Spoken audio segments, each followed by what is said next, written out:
துஷார ஒருத்தங்க சொன்னாங்க, அது ஓகே. துஷார் கூட கேப்டன் அந்த இதில் ஏதோ தெரியுறாங்க, இப்போ டாஸ்க்லலாம் கொஞ்சம் தெரியறான் பண்ணுறான். இந்த அரோராமா என்ன பண்ணுறாங்க, கமருதீன் கூட லவ் ஸ்டார்ட் ஆனோடனே அங்கேயே தானே உட்காந்துருக்காங்க. டான்ஸ் ஆடுறாங்களாம், பாட்டு பாடுறாங்களாம், அட்வைஸ் பண்ணுறாங்களாம், என்னென்னமோ பண்ணுறாங்களாமே. ஆனால் வேலை செஞ்சிங்களாம்மா? வேலை செஞ்சிங்களா? ஏதாச்சும் 4 வாரமாக ஏதாச்சும் பண்ணிங்களா? கண்டென்ட்டாவது கொடுத்தீங்களா? வேலையாச்சும் செஞ்சிங்களா? டாஸ்க்காச்சும் விளையாடிங்களா? நீங்கள் கொடுக்குற கண்டென்ட்லாம் என்னென்னு ஊருக்கே தெரியும். நான் சொல்ல வேணான்னு பார்த்தேன்.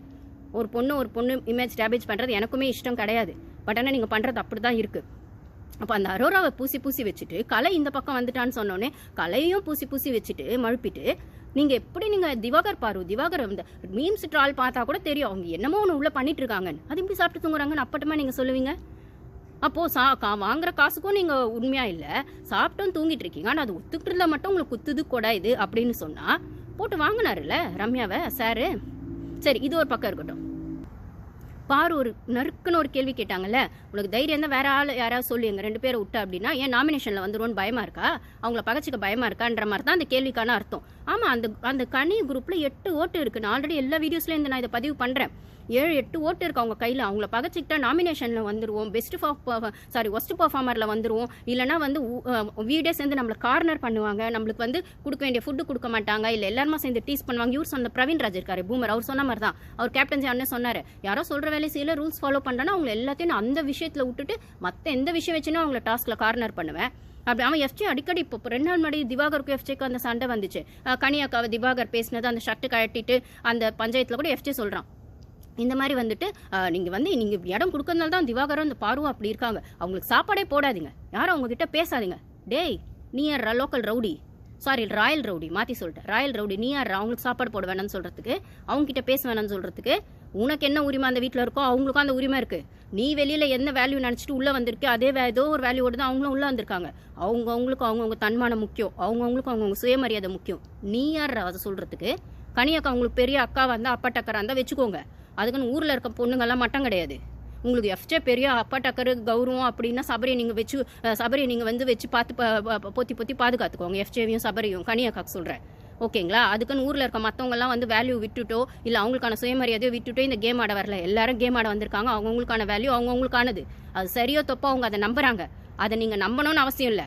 ஆனால் மரியாதை இல்லாமையோ மட்டம் தட்டியோ பேசக்கூடாதுன்றது கனியாக்காக்கு மட்டும் இல்லை. கனியாக்கா குரூப்பில் நல்ல கைங்களா இருக்காங்கல்ல, அவங்க நல்ல கனியாக்காவாக இருந்தால், நல்ல கனிவான அக்காவாக இருந்தால், நல்ல மெச்சூர்டு பர்சனாக இருந்தால் எஃப்ஜே நீ இப்படி பேசக்கூடாது, சபரி நீ இப்படி பண்ணாத, நீ உன்னுக்கான விஷயத்துக்கு இங்கே வந்திருக்குன்னா அவங்களும் ஏதோ ஒரு விஷயத்துக்கு அங்கே வந்திருப்பாங்க. எனக்கும் பாருக்கும் நான் சொல்கிறேங்க பச்சையா, பாருக்கும் கனிக்கும் வெளியிலே நிறைய விஷயங்கள் இருக்குங்க.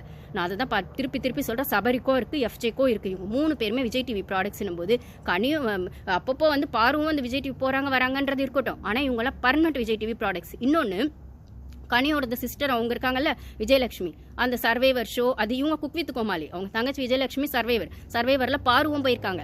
ஸோ ஆல்ரெடி இன்னும் பாரு பற்றி எனக்கு பெருசாக வெளில ஒன்றும் தெரியாது, இப்படி தெரியாது அப்படி தெரியாது, லைவ்லலாம் பேசிட்டு இருக்காங்க, எல்லாம் உங்களுக்கு தெரியும். அவங்க தங்கச்சியும் உங்களுக்கு சொல்லியிருப்பாங்க, நீங்களும் குக் வித் கோமாளியில் பாரு கூட சேர்ந்து வேலை செஞ்சுருக்கீங்க அப்படின்போது உள்ள கோல்டு வார் இருக்க தான் செய்யும். அவங்களுக்கும் ஒத்து போகலன்றது உங்கள் பஞ்சாயத்து. ஆனால் அந்த உள் பஞ்சாயத்தை எடுத்துகிட்டு வந்து குரூப்பிசம் பஞ்சாயத்தை ஏன் ஆக்குறீங்க? அதுதான் என்னோட கேள்வி. நீங்கள் டைரெக்டாக மோதாமல் உங்கள் அல்லக்கைங்களை வச்சு மோதுறதும், இல்லை அந்த அல்லக்கை கும்பலில் இந்த ரம்யாவும் இருக்குன்னா இதையும் வச்சு உசுப்பேற்றி விட்டு மோதுறதும், இந்த ரம்யாவுக்கு வந்து இங்கே வந்து பிக் பாஸ் வீட்டில் வேலை செய்யக்கூடாது. அந்த மாதிரி பார்க்குறீங்களா? சாப்பிட்டு தூங்குறாங்கன்னு திவாகர் சொன்னதுக்கு பேர் ஒரு டாஸ்க் நான் செய்யலைன்னு எகிரிட்டு வந்துச்சு அந்த ரம்யா. அந்த எகிரிட்டு வந்ததில் அப்போ வந்து திவாகர் கொஞ்சம் பயந்தான் வந்துச்சு, அது எகிரிட்டு வர்றதில்ல. உடனே பாரு கேட்ட கேள்விக்கு அந்த மாதிரி பதில் சொல்ல முடியல, நாமினேஷனில் வந்துருவோன்னு பயமான் அவ்வளோ பேச்சு இங்கே பேசிட்டு நைட்டில் போயிட்டு திவாகரன் நாயேன்னு சொல்லியிருக்கு. ஆல்ரெடி இப்படி ஒரு விஷயத்த வினோத் வாயை விட்டு தான் வாங்கி கட்டிக்கிட்டாரு. இருந்தாலும் அவர் கோட்டிங் வருது, அது வேற. எங்க திவாகர் தப்போ சரியவங்க, அவங்களுக்கான இமேஜ் இருக்குன்னு அகைன்னு சொல்கிறது அதுதான். நீங்கள் ஒரு நேஷனல் இதில் வந்துட்டு ஒரு ஷோவில் வந்துட்டு இப்படி மற்றவங்களை மட்டம் தட்டி பேசுறதுனால நீங்கள் சரின்னு அர்த்தம் கிடையாது. நீங்கள் எந்த லெவலுக்கு அவங்கள இறங்கி பேசுகிறீங்களோ அதே லெவல் தான் உங்களுக்கும். அப்படின்னும் போது இந்த ஷோவில் எல்லாருக்குமான வேல்யூ அவங்கவுங்களுக்குமானது. அப்படின்னும் போது யாருக்கும் சாப்பாடு போடாது, அவங்கள கார்னர் பண்ணணும், அவங்கள ஒதுக்கி வைக்கணும்னு சொல்லி இந்த விக்ரம் இருக்கானே அவனும் இன்னைக்கு வாங்கினான். ரைட்டாக அவனை குள்ள நிறைய தான் பேர் வச்சிருக்கேன். என் வீடியோஸ் ஃபர்ஸ்ட்லேருந்து பார்க்குறவங்களுக்கு தெரியும், நான் ஒவ்வொரு பேரும் ஒருத்தருக்கு வச்சிருப்பேன். அதெல்லாம் இப்போ ஒன்றா ப்ரூஃப் ஆகுது. ரம்யாவை டபுள் கேம் டபுள் ஃபேஸ்னு சொல்லியிருப்பேன், சுபிக்ஷாவை கன்னிங்னு சொல்லியிருப்பேன், கனியும் பாய்சன்னு சொல்லியிருப்பேன், எஃப்ஜே ரவுடின்னு சொல்லியிருப்பேன், விக்ரம் குள்ளநரின்னு சொல்லியிருப்பேன். இந்த பிரவீன் பூமர், அவன் பூமர் ப்ளஸ் மேல் சாவனிசம் ரெண்டுமே அவருக்கான கிரெடிட்க்கு 2த்தையும் சேர்த்து சொல்லணும்னா சபரி கிரெடிட் கேம். நல்லவனா இருக்க கெட்டவன். தமனா ஒரு படத்தில் சொல்லுவாங்க, விஜய் சேதுபதி தமனா சேர்ந்து ஒரு படம் நடிச்சிருப்பாங்க. அந்த படம் பேர் எனக்கு டக்கு ஞாபகம் வரல. அதில் அவங்க ஹஸ்பண்ட் வந்து டாக்ஸிக் ஹஸ்பண்டாக இருப்பார். அப்போ வந்து அவங்க ஒரு ஃப்ரெண்ட்ஷிப் பேஸில் விஜய் கிட்ட பேசும்போது செய்யும்போது, அவன் டாக்டர்னு சொல்கிற இப்படி இருக்கானா, அவன் நல்லவன் வேஷத்தில் இருக்க கெட்டவன் அப்படின்வாங்க. அந்த மாதிரி நல்லவனா இருக்கிற கெட்டவன் சபரி. ஆனால் நல்லவனாக காட்டிக்கிறான். அவ்வளோ நல்லவனாக இருக்கவன் இன்னைக்கு நைட்டில் வந்து ரம்யா வந்து இவ்வளோ பஞ்சாயத்து ஆயிடுச்சு. நைட்டில் வந்து அப்பயே ரம்யா ஒரு வார்த்தை விட்டுருப்பாங்க, இந்த லிவிங் ரூமில் நடந்த விஷயத்துக்கே ரோட்டில் போகிறவங்களாம் கேட்கணுன்னா அதுக்கு நான் பதில் சொல்ல என்ன ப்ரூஃப் பண்ணணும்னு அவசியம் இல்லைன்னு விட்டுருப்பாங்க. அந்த ரோட்டில் போகிறவங்கன்னு சொல்கிற இடத்துல அவங்க நாயின் தான் மீன் பண்ண வந்தாங்க. இதை நைட்டில் உட்காந்து அவன் யார் திவாகர் ரோட்டில் போகிற நாய், அவனுக்கு நான் பதில் சொல்லணுமா நான் உட்காந்து நைட்டில் பேசியிருக்காங்க. அந்த வார்த்தை ஸ்பெசிஃபிக்காக சொல்லியிருக்காங்க. பக்கத்தில் இருக்க நல்லவன் எதுவும் சொல்லலை. பக்கத்தில் இருக்க கனிவான கனி எதுவும் சொல்லலை. அவர் வயசுக்காக ஏன்னா ஸ்டார்டிங்லேருந்தே அவன் வந்தால் பேசிகிட்டு இருக்கு அந்த ரம்யா. அப்படி இருக்கிற பட்சத்தில் நீங்கள் உங்களுக்கு தேவை. அப்போ எஃப்ஜேவை நீ ஏன் சொல்லலை? அப்போ சொல்கிறாங்க நான் எஃப்ஜே கூட வராசிக்குவேன், யார் கூட வரும், அதை பற்றி நீ ஏன் பேசுகிறேன்னா? அதை பற்றி பேசணும்னு அவசியம் இல்லை. ஆனால் அப்போ பாரு பற்றி நீங்கள் ஏன் பேசுகிறீங்க? பாரு இல்லாத இடத்துல நீங்கள் ஏன் பேசுகிறீங்க? அப்போ திவாகர் இல்லாத இடத்துல திவாகர் பற்றி ஏன் பேசுகிறீங்க? திவாகரை ஓட்டு போட்டு துரத்தி இன்னொன்று பிளான் போட்டிங்களே, அது என்ன? பிக் பாஸ் வீட்டிலேருந்து டீலக்ஸ் வீட்டுக்கு ஓட்டு போட்டு துரத்தி, டீலக்ஸ் வீட்டிலேருந்து பிக் பாஸ் வீட்டுக்கு ஓட்டு போட்டு துரத்தி விடணுமா?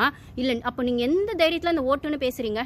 அப்போ 8 ஓட்டு உங்கள் மெஜாரிட்டி இருக்குது. வீட்டுக்குள்ளே நீங்கள் துரத்தி இந்த பக்கம் அந்த பக்கம் துரத்தி விட்டுருவீங்க, இல்லை ஒஸ்ட் பர்ஃபார்மருக்கு ஜெயிலுக்கு துரத்தி விட்டுருவீங்க. அப்போ வந்து வெளியிலையும் மக்கள்கிட்டையும் தப்பாக ப்ரொஜெக்ட் பண்ணுறதுக்கு நீங்கள் ஓட்டு போட்டு ஒஸ்ட்டுன்னு சொன்னால் அப்போ ஒஸ்ட்டு போலையே ஒன்னார் பார்க்குறவங்களுக்கு அப்போ இவங்க ஒஸ்ட்டு போலையே 10 ஓட்டு வந்திருக்கு, 7 ஓட்டு ஒஸ்ட்டு போலையேன்னு. அப்போ அதுக்குன்னு 10 ஓட்டு வாங்க. இந்த வாரம் கமருதீன் வந்தார், அவர் ரொம்ப நல்லவரான்னு கேட்டால் அவர் போய்ஷினுக்கு தெரிஞ்சதில்லை. ஏன்ப்பா பஞ்சாயத்து பேசியிருக்கிற பாருக்கே 7 தான் வந்து, உனக்கு ஏன்ப்பா 10 வந்துச்சு? அப்போ அதுக்கு மேலே ஜாஸ்தி பஞ்சாயத்து பேசியிருக்கியா? ஸோ இதெல்லாம் நிறைய ஹிடன் அஜெண்டா இன்னைக்கு இருக்குன்னும் போது எனக்கு இன்னைக்கு ரம்யாவுக்கு விழுந்தது சரியான அடி. அதை டேரெக்டாக பிக் பாஸே கொடுத்தாருன்றது தான். அப்படின்னும் போது கனிக்கெல்லாம் மூஞ்சே இல்லை, அவ்வளோதான்.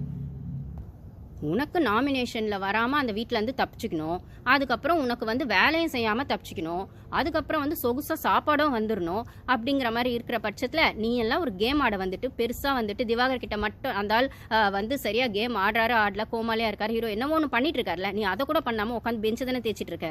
நீ பெஞ்சை தேய்க்கிற, விக்ரம் பெஞ்சை தேய்க்கிறாரு, எஃப்ஜே வந்து சாப்பிட்டு அவன் சாப்பிட்டு தூங்கிட்டு மற்றவங்கள சொல்லிட்டு இருக்கான். நாய் குலைக்கும் போது கேமரா அவங்ககிட்ட தான் போகுது. உங்களுக்கெல்லாம் அல்லக்கை வேலை, உங்களை அல்லக்கையாக வச்சுக்கிட்டு அவங்க வேலையை சாதிச்சுக்கணும்னு கனியாக்கா ஒரு கேம் ஆடுறாங்க. சரி கனி அது பழகிடுச்சுங்க, மரியாதை இல்லை சொல்லலை. கிட்டத்தட்ட எனக்கும் உங்களுக்கெல்லாம் ஒரே ஏஜ் தான் இருக்கும், அதனால் மரியாதைலாம் ஒன்றும் தேவையில்லைன்னு வச்சுக்கோங்க. அப்படி இருக்கிற பட்சத்தில் அது அந்த பழக்க தோஷத்தில் வந்துருச்சு. கொஞ்சம் அவங்க மேலே ரெஸ்பெக்ட் இருந்தது. ஆனால் லைவ் பார்க்க அவங்களோட கன்னிங்னஸ் வெளில வர அவங்களோட ஸ்டோரி கூட நிறைய பேர் நேற்று கேட்டு இருப்பீங்க. அப்படியே வந்து அக்கா மாதிரி ஓகே, அவங்க ஒரு அம்மா இடத்துலேருந்து 2 பொண்ணுங்களை வளர்த்தாங்க, அவங்க அக்கா தங்கச்சி. அப்புறம் இவங்க லைஃப்காக இவங்க பண்ண வேண்டிய எந்த விஷயங்களையுமே இவங்க வந்து எமோஷ்னலாக வந்து அதுக்கு சாட்டிஸ்ஃபை ஆக முடியாமல் ஃபேமிலின்னு இருந்துட்டாங்க, சாக்ரிஃபை பண்ணாங்கன்றதுலாம் ஓகே. அவங்க அம்மாவுக்கு பைப்போலார் டிஸார்டர் இருந்தது. அதுக்கப்புறம் வந்து இவங்களுமே ஒரு ஸ்டேஜில் டிப்ரெஷன் ஆகிட்டாங்க, ஃபேமிலின்னு அதனால பிக் பாஸ் ஷோ வந்ததெல்லாம் ஓகே. நான் ஒரே ஒரு கேள்வி தான், இவ்வளோ உங்களுக்கு லைஃபோட புரிதல் இருக்குல்ல, அப்போ அந்த பைப்போலார் டிஸார்டர், அந்த டிப்ரெஷன், அதை பற்றில ஒரு தெளிவு இருக்குல்ல. ஒரு பொண்ணு ஃபேமிலிக்குள்ளேயே இருந்துட்டு பண்ணாமல் அவளுக்கான விஷயங்களையும் தேடணும், அவளுக்கான கனவுகளையும் தேடி ஓடணுன்ற புரிதல் இருக்க நீங்கள் பாரு மாதிரி ஒரு பொண்ணோ இல்லை மற்றவங்க விஷயத்தில் வந்து நம்ம வந்து மூக்க நுழைச்சி பார்க்கணும் அப்படின்னும் போது அந்த பொண்ணை உட்காந்து நீங்கள் அட்வைஸ் பண்ணுங்க நான் சொல்லலை. அந்த பொண்ணை திருத்துறது வேலை இல்லைன்னு உங்களுக்கு நான் சொல்கிறேன்ற பட்சத்தில் அந்த பொண்ணும் கேம் ஆட வந்திருக்குன்ற புரிதல் உங்களுக்கு ஏன் இல்லை? அந்த பொண்ணை ஏன் பர்சனல் டார்கெட் பண்ணுறீங்க? அந்த பொண்ணுக்கிட்ட நீங்கள் வெஞ்சன்ஸ் எடுக்கணும்னா அதை டைரெக்டாக பண்ணாமல் இந்த அல்லக்கை கும்பலை ஏவி விட்டு எதுக்கு பண்ணுறீங்க? அப்போது அந்த பொண்ணு டிப்ரெஷன் ஆகும், இல்லை அந்த பொண்ணுக்கு அது சைக்காலஜிக்கல் டார்ச்சர் ஆகும், அந்த பொண்ணு வெளில நெகட்டிவாக ப்ரொஜெக்ட் ஆகும். அப்போ அந்த வயசில் நீங்களுமே அது ஏதோ ஒரு கனவோடு இருந்திருப்பீங்கல்ல, அது உங்களுக்கு சாட்டிஸ்ஃபை ஆகலைன்னு தானே நீங்கள் இப்போ இந்த ஷோக்கு வந்திருப்பீங்கன்னா, அந்த பொண்ணு இப்போ அந்த ஸ்டாண்டுக்கு எடுக்கிறான்னா அந்த பொண்ணை பார்த்தா உங்களுக்கு பொறாமையாக இருக்கா? நான் பச்சையாக கேட்குறேன், அந்த பொண்ணை பார்த்தா பொறாமையாக இருக்கா? அந்த மாதிரி உங்கள் வயசில் உங்களால் இருக்க முடியல, செய்ய முடியல, இவ்வளோ தைரியமாவோ இல்லை யதார்த்தமாவோ தனக்கான விஷயங்களை ஸ்டாண்ட் எடுத்து பேச முடியல, பண்ண முடியலன்னு அந்த பொண்ணை பார்த்தா உங்களுக்கு பொறாமையாக இருக்கா? அந்த பொறாமையோட வெளிப்பாடை தான் அந்த வெஞ்சன்ஸை காட்டுறீங்களா அப்படின்னு எனக்கு தோணுது. சைக்கலாஜிக்கலாக யோசிச்சு பார்த்தா அது எப்பயுமே அப்படி தான். நீங்கள் இந்த மாமியார் மருமக விஷயம் எடுத்துக்கிட்டிங்கன்னா கூட ஏன் காலங்காலமாக இது பேசப்படுதுன்னா, அவங்க மருமகளாக இருந்த டைம் அவங்களுக்கு கிடைக்காத ஒரு விஷயம் தன் வீட்டு மருமகளாக வரும்போது அவளுக்கு கிடைக்கும் போது அன்னைக்கு எனக்கு இது கிடைக்கலையே உனக்கு மட்டும் கிடைக்குதே அப்படிங்கிறது தான் உள்ள குத்தம் கொடையான்னா, அதுதான் அந்த டாமினேஷனாகவும் அந்த அரகன்ஸாகவும் அந்த டாக்ஸிக்காக மாறும்னா கனியக்காவும் பாருவா அப்படித்தான் பார்க்குறாங்களா அப்படின்னு இருக்குது. அப்போ இதே அவங்க சொந்த தங்கச்சியா இப்படி இருந்தால் விட்டுருவாங்களா அப்படின்னு கேட்டால், சொந்த தங்கச்சின்னு வரும்போது அந்த பாண்டிங் விட்டு அவங்க சொல்கிறாங்க, என் தங்கச்சிங்க யாரும் என்னை விட்டு கூட கொடுக்க மாட்டாங்க, இதான் ஒன்று அப்படியே எகிரிட்டு வருவாங்கன்னா அதுதான் உள்ளே இருக்கவனுங்க இப்போ பண்ணுறானுங்க. அக்காவுக்கு எதனா ஒன்றா எகிரிட்டு வந்துடுறாங்க. அப்போ நீங்கள் ஒரு கூட்டு குடும்பம் தேடி உள்ளே வந்தீங்களா? அக்கா தங்கச்சி பாசம் தேடி உள்ளே வந்தீங்களா? அதுக்கான அது இடம் இல்லை கனியக்கா. அவங்க கேம் ஆட வந்திருக்காங்க, உங்கள்கிட்ட நல்ல பேர் வாங்க அவங்க வரல. உங்ககிட்ட அக்கா பாசத்தை காட்ட அவங்க வரல. உங்களுக்குள்ள கூட்டு குடும்பத்துக்குள்ள அவங்க கிட்ட நல்ல பேர் வாங்கிட்டு இருக்கிறதுக்கு அவங்க வரல. அவங்க கேம் ஆடுறாங்க, அது அவங்க ஸ்டைலில் ஆடுறாங்க. தப்போ சரி அந்த கான்சிக்வன்சஸ் அவங்க ஃபேஸ் பண்ணுவாங்க. அவங்க கிட்ட நீங்கள் கேம் ஆடணும்னா நேரடியாக தான் மோதணுமே தவிர இப்படி கும்பல் சேர்த்துட்டு மோதக்கூடாது. அவ்வளோதான். Thank you guys.